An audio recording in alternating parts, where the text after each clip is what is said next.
My name is Freddie Bitsoie and I'm a native chef. I'm Navajo from the Four Corners part of the United States.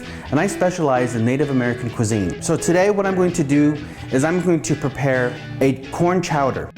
Now, what's important about the way that I'm going to prepare the chowder today is there's no butter, there's no flour, no olive oil, no vegetable oil or any type of needed fats.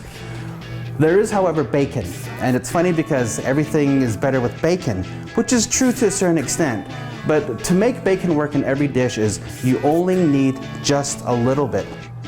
So we have the bacon going here. And as you can see that there's a really good amount of fat in there that's at the bottom, which we could, that is substitute for the olive oil that we don't need in here. So we're gonna put the onions in here. And this is where the salt is important. Because once we put the salt in there, what happens is, the one thing that salt does is it dehydrates vegetables. So when that happens, the water in the vegetables will come out and excrete, and it'll allow the onions to soften up. Then we're gonna add the garlic in.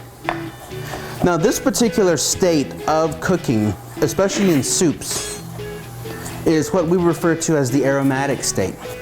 So we're adding the garlic in here, okay? So we're just gonna mix that around.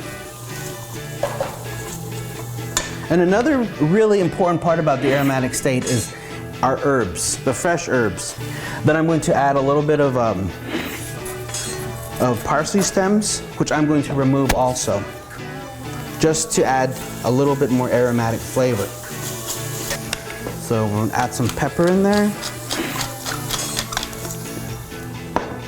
Now the one thing that makes me very different from most native chefs especially, and I think it's one thing that I could say that I'm very proud of, is I try to teach people how to make specific native foods that you can acquire quickly as going down to the market.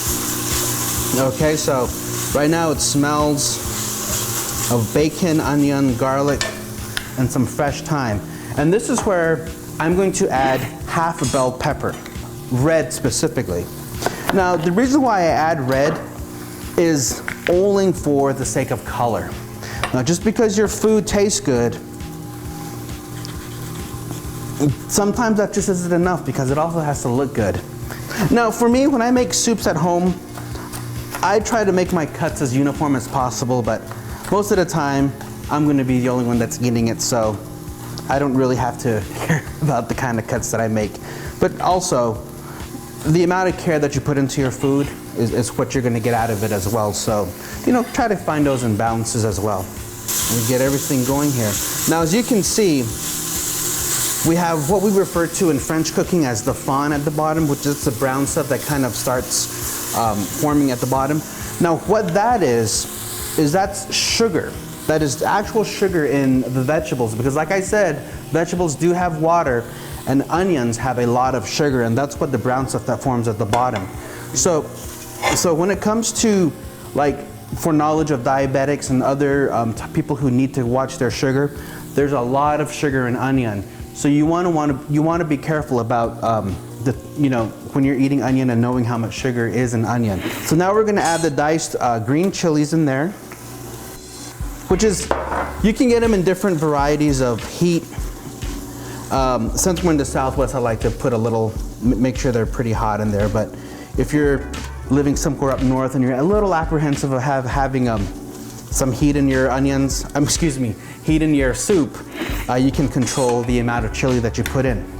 So now, what I did was I got some fresh corn and I shucked it so you can see that some are still clumped together. And you just kind of want to leave those all together. And that's going to go in.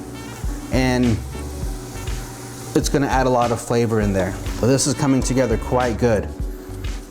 Now, the one thing that I make sure that I do when I'm making a particular chowder like this is the amount of water that's in the corn, the amount of water that's in the chili.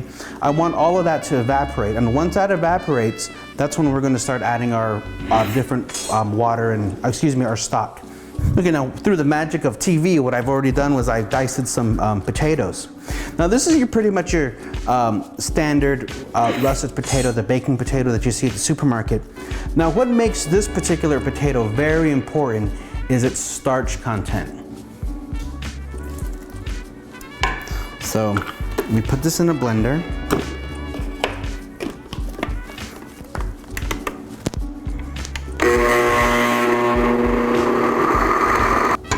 It's really thick. That's the starch in the corn and in the potato. So what we're going to do is after this happens, we're going to put it back on the stove. We're going to let it simmer for about 5 minutes, because what we want to do is when we get starch and heat, that's what completely activates everything and it'll get everything thicker. And then that's when we're going to serve this and we're going to taste it, all right? So since I used the stove back here, it thickened up pretty well. And as you can see, it's nice and thick, just like a chowder. We have that consistency, but there's no flour, there's no butter, there's no unneeded anything. We let all the ingredients work and we let all the ingredients do what they were supposed to do. When you serve this to people, you'll enjoy it and appreciate it and know that most of these products in here are because of Native American product and Native American ingenuity.